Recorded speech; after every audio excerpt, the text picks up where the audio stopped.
Sitarampuram village గ్రామ సర్పంచ్ని కాళీ పద్మ కాళీ వెంకన్న గుండాల మండలం యాదాద్రి జిల్లా ఆలేరు నియోజకవర్గం. బాగా నడుస్తుంది సార్ మాది పాలన. రేవంత్ రెడ్డి పాలన బాగా నడుస్తున్నది. అన్ని ఇండ్లు ఇందిరమ్మ ఇండ్లు కానీ సీసీ రోడ్లు మోరీలు ఇవి ఇనుకుడు గుంతలు కానీ అన్ని ఇప్పిస్తున్నాం సార్. అన్ని నడుస్తున్నాయి. నిర్వహించుకున్నప్పుడు సమస్యలు ఎట్లా చెప్తా ఉన్నారు? బాగానే చెప్తున్నారు సార్. అన్ని కరెక్ట్ జరుగుతున్నాయి అని చెప్తున్నారు. చేస్తామని. కాంగ్రెస్ పార్టీ ఇస్తున్నటువంటి సంక్షేమ పథకాలు ఎట్లా లబ్ధి పొందుతున్నారు? గ్రామ ప్రజలకు ఎట్లా ఎట్లా ఏమేమి వస్తా ఉన్నాయి వాళ్ళు? పింఛన్లు, రేషన్ కార్డులు, పింఛన్లు, ఇందిరమ్మ ఇండ్లు ఇవన్నీ శాంక్షన్ అయ్యి వస్తున్నాయి సార్. ఇస్తున్నాము మేము. ఎంతమందికి ఇందిరమ్మ ఇల్లు రావడం జరిగింది మీ గ్రామంలో? 25 ఇండ్లు వచ్చినాయి సార్. ఎట్లా కట్టుకున్నారు వాళ్ళందరూ? కొన్ని కట్టుకుర్రు, కొన్ని ఇంకా పిల్లర్లతో ఉన్నాయి సార్. గ్రామ ప్రజలకు ఏం చెప్పాలనుకుంటున్నారు మీరు? వస్తాయని చెప్తున్నాము. ఇంకా ఇవి పూర్తి అయితే ఇంకా కూడా వస్తాయి. రేషన్ కార్డులు కూడా ఇప్పిస్తామని చెప్తున్నాము. సన్న బియ్యము అమలు అవుతున్నాయి. ఈ ఉచితం కరెంటు ఫ్రీ ఇస్తున్నారు రేవంత్ రెడ్డి గారు అన్నగారు. ఇవన్నీ జరుగుతున్నాయి సార్. మీరు మీ సతీమణి గారికి సపోర్ట్ఫుల్ గా ఉన్నారు. ఒక ఇన్ఛార్జ్ గా చూసుకోవాల్సి వస్తుంది బాధ్యతగా, ఎందుకంటే తన అన్ని పరిస్థితుల్లో బయటికి వెళ్ళలేదు కాబట్టి. సో మీరు ఎట్లా చేస్తున్నారు? ప్రతి సమస్య ఈనాడు సర్పంచ్ గారి పైన డిపెండ్ అయి ఉంటది. డెవలప్మెంట్ కావచ్చు, సాధక బాధలు, గొడవలు, ప్రతి ఒక్కటి. మా విలేజ్ లో సీతారాంపురం విలేజ్ లో ప్రతి ఒక్క లబ్ధిదారునికి ప్రభుత్వం ఇచ్చే అన్ని పథకాలు అర్హులైన వారందరికీ చేరేలా నా శాయశక్తుల పూర్తిగా ప్రజలతోని మమేకమై ప్రతి ఒక్క కార్యకర్త కానీ సామాన్య ప్రజలకు కానీ పార్టీలకు అతీతంగా ప్రభుత్వం ఇచ్చే ప్రజాపాలనలో ప్రజాప్రభుత్వం ఇచ్చే అన్ని పథకాలను ప్రజలకు అందేలా చూసుకుంటూ అందరితో మమేకమై పాలన నా వంతు సహాయ సహకారాలు సీతారాంపురం గ్రామ ప్రజలకు అందిస్తున్నాను. ప్రజలు ఏమంటున్నారు? మీరు మార్నింగ్ వాక్ వెళ్ళడం కానీ సమస్యలు తెలుసుకునేటప్పుడు ఏమంటున్నారు? సీతారాంపురం ప్రజలు పోయిన బీఆర్ఎస్ గవర్నమెంట్ 10 సంవత్సరాలు పాలించినా కూడా ఏ అభివృద్ధి జరగలేదు. కేసీఆర్ డబుల్ బెడ్రూమ్ ఇండ్లు అన్నాడు. ఆ తర్వాత ఇందిరమ్మ అది డబుల్ బెడ్రూమ్ ఇండ్లతో పాటు దళిత బంధు మా సీతారాంపురం విలేజ్ ఏ ఒక్కరికి దళిత బంధు అందలేదు, ఏ ఒక్క డబుల్ బెడ్రూమ్ అందలేదు. రుణమాఫీ అన్నాడు. 1 లక్ష రూపాయల రుణమాఫీని 4 విడతల వారీగా రుణమాఫీ చేసి అసలుకు మళ్ళీ వడ్డీ ఎక్కువ చేసి ఆ రుణాన్ని మాత్రం ఏమి మాఫీ చేయలేదు. పేరుకు మాత్రం 1 లక్ష రూపాయలు రుణమాఫీ చేసి అన్నాడు తప్ప ఏం జరగలేదు. 10 ఏళ్ల పాలనలో అంతా శూన్యమే జరిగింది. మా యొక్క గవర్నమెంట్ ముఖ్యమంత్రి గౌరవనీయులు రేవంత్ రెడ్డి గారు వచ్చినాక ప్రతి ఒక్క సామాన్య కార్యకర్తకు ప్రజా ప్రభుత్వంలో అన్ని సంక్షేమ పథకాలు అందాలని, ప్రతి ఒక్క కార్యకర్తకు అందేలా పార్టీలకు అతీతంగా దానితో పాటు గవర్నమెంట్ సలహా సూచనల ప్రకారం మా నియోజకవర్గ ఎమ్మెల్యే ప్రభుత్వ విప్పు బీర్లా ఎల్లన్న గారు కూడా ప్రజలతో మమేకమై నిత్యం ప్రజల మధ్యలో ఉండే వ్యక్తిగా ప్రజా సంక్షేమ పథకంలో జరిగే ప్రతి ఒక్క అభివృద్ధి కార్యక్రమాలను ప్రతి ఒక్క సంక్షేమ పథకాన్ని అర్హులైన వారందరికీ కూడా అందేలా చూసుకోమని వారు ఎమ్మెల్యే గారు కూడా మా సర్పంచ్లకు చెప్తున్నాడు. మేము కూడా ఊర్లో ప్రజలందరికీ అందేలా మంచి మంచి పథకాలను అందేలా మేము కూడా ప్రజల మధ్యలో మమేకమై ఉండి అన్ని విధాల ప్రజలకు సహకరిస్తూ చేస్తున్నాను. గత ప్రభుత్వం ప్రజలకు ఎన్నో హామీలు ఇచ్చింది. దళితులకు 3 ఎకరాలు భూమని, దళితులకి 3 ముఖ్యమంత్రి చేస్తా అన్నారు. అదేవిధంగా నిరుద్యోగ వృత్తి అన్నారు, డబుల్ బెడ్రూమ్ ఇల్లు అన్నారు. సో అది చేయకపోతే ఇప్పుడు కాంగ్రెస్ పార్టీ చేసేటటువంటి అభివృద్ధి కార్యక్రమాలు, ఇచ్చేటటువంటి సంక్షేమ పథకాలు, సో దానికి దీనికి చేంజెస్ ఎట్లా ఉన్నాయి? ప్రజలు ఎట్లా మోసపోయినారు గత ప్రజలు? అయితే 10 ఏళ్ల పాలనలో కేసీఆర్ ఏం చేసిందంటే ఫస్ట్ ఏంటంటే మొదటగా విద్యార్థి సంఘాన్ని లేవనెత్తి ఉవ్వెత్తున లేపి తెలంగాణ కావాలని భాగంగా తెలంగాణ వచ్చినాక దళితుని ముఖ్యమంత్రిని చేస్తున్నాడు. దళితుని ముఖ్యమంత్రి చేయలేదు. డబుల్ బెడ్రూమ్ ఇల్లు ఇస్తాడు. ఏ ఒక్క డబుల్ బెడ్రూమ్ మా మండలంలో ఒక్క డబుల్ బెడ్రూమ్ కూడా రాలేదు. 3 ఎకరాల భూమి దళితులకు ఇస్తున్నాడు. మోసం చేసిండు. ఏ ఒక్క దళితుని కూడా లబ్ధి పొందేటట్టు 3 ఎకరాల భూమి కాదు, ఎకరం భూమి కూడా ఇవ్వలేదు. ఆ దానికి తోడు పాయింట్ దళిత బంధు ఇస్తున్నాడు. కులాల వారిగా విభజించిండు. దళిత బంధు ఇవ్వలేదు. కురుమోళ్ళకేమో గొర్రెలు కాసుకోమన్నాడు, బర్రెలు కాసుకోమన్నాడు. మత్స్యకారులకేమో చేపలు అన్నాడు. వాళ్ళకు బండ్లు ఇప్పించి ఏర్పాటు చేసి నేను ఒక కులానికి విడగొట్టి పరిపాలన చేసిండు. అదేంటంటే కుటుంబ పాలన లెక్క, నియంత్రణ పాలన లెక్క జరిగింది.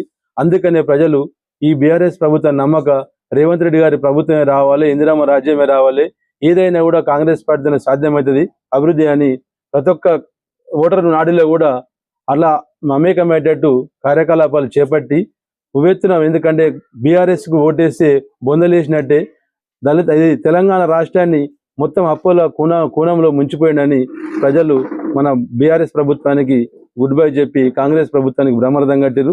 ఇప్పుడు కాంగ్రెస్ ప్రజాప్రభుత్వ పాలనలో ప్రజలందరూ సుఖ సంతోషాలతో ఉంటున్నారు. మళ్ళీ కూడా రాబోయే రోజులలో కూడా కాంగ్రెస్ ప్రభుత్వం అన్ని మంచి మంచి సంక్షేమ పథకాలు చేపడుతుంది కాబట్టి మళ్ళీ ప్రజలలో కాంగ్రెస్ గవర్నమెంట్ రావాలని ఉన్నది. ఇది పోయిన విడతలో ఇందిరా మిల్లు మా సీతారాంపురం గ్రామానికి 24 ఇందిరా మిల్లు వచ్చినాయి. రేపు జూన్ 2వ తారీఖు తెలంగాణ అవతరణ దినోత్సవం రోజున ముఖ్యమంత్రి వర్యులు గౌరవనీయులు రేవంత్ రెడ్డి గారు మళ్ళీ 2వ విడత ఇందిరా మిల్లు ఇస్తా అంటుండు. మాది మేజర్ విలేజ్ కాబట్టి మేము కూడా మా ఎమ్మెల్యే గారితో కూడా మొరబెట్టుకున్నాము. మా విలేజ్కి ఒక 50 ఇళ్ళు శాంక్షన్ చేయాలని ప్రాధేయపడ్డాము. మాకు నమ్మకం ఏంటంటే మా ఎల్లన్న గారు చొరవతోని సీఎం రేవంత్ రెడ్డి గారితోని మా సీతారాంపురం గ్రామానికి ఇందిరా మిల్లు ఇచ్చి మళ్ళీ ప్రతి ఒక్క పేద కుటుంబానికి ఇల్లు ఇచ్చి సొంతింటి కళ సహకారం నెరవేరుస్తామని మా తరపున ప్రభుత్వం తరపున కోరుతున్నాము. మా సీతారాంపురం గ్రామాలకు అందరికీ అందుబాటులో ఉండి ఇందిరమ్మ ఫలాలు అందేటట్టు సహకరిస్తానని చెప్తున్నా. 10 మంది వార్డు మెంబర్స్ ఉంటారు అన్న మా విలేజ్ లో.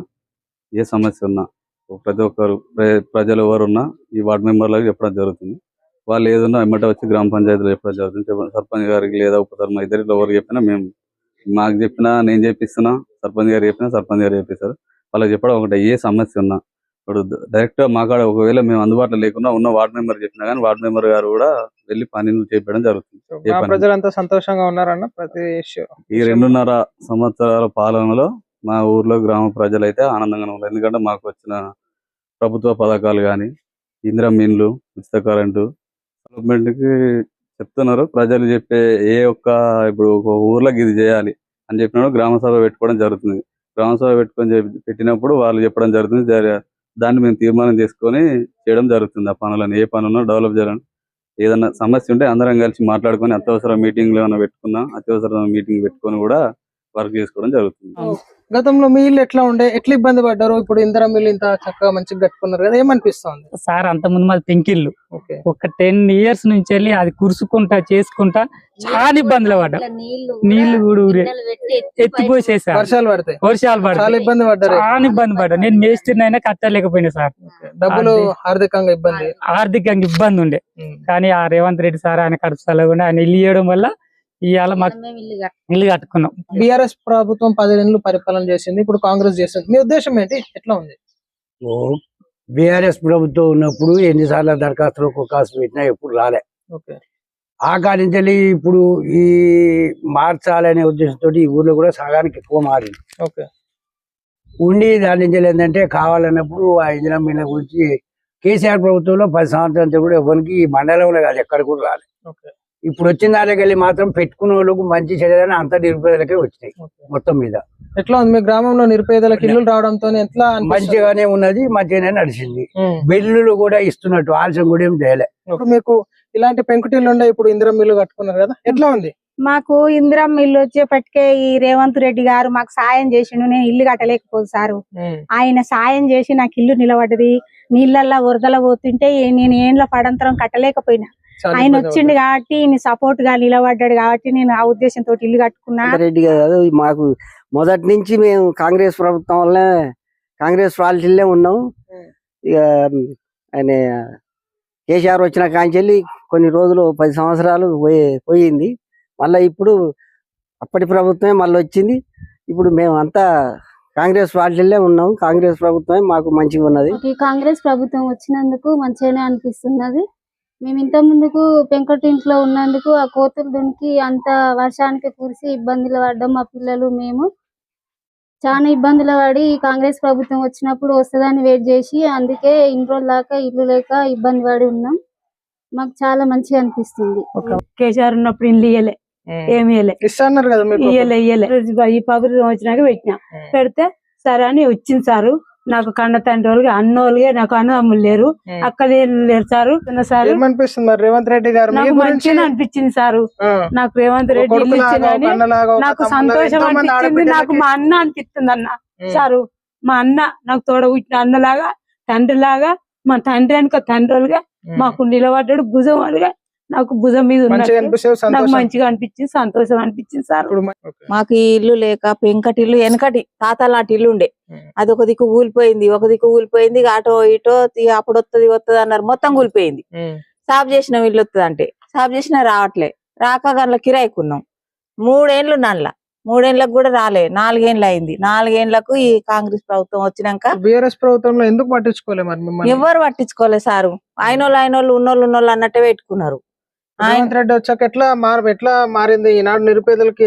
బాగుంది. మీ గ్రామంలో నిరుపేదలకు వచ్చిన ఇందిరా మిల్లులు పేదలకు వచ్చినాయి, పేదలకు ఇచ్చిండ్రు, మంచిగానే నడుస్తుంది. ఇప్పుడు అందరికి ఇప్పుడు ఎంత ఉపశమనం పెంచుకున్నాం అంటే ఈ ఇండ్లు వచ్చడం వల్ల అన్ని బాగున్నాయి.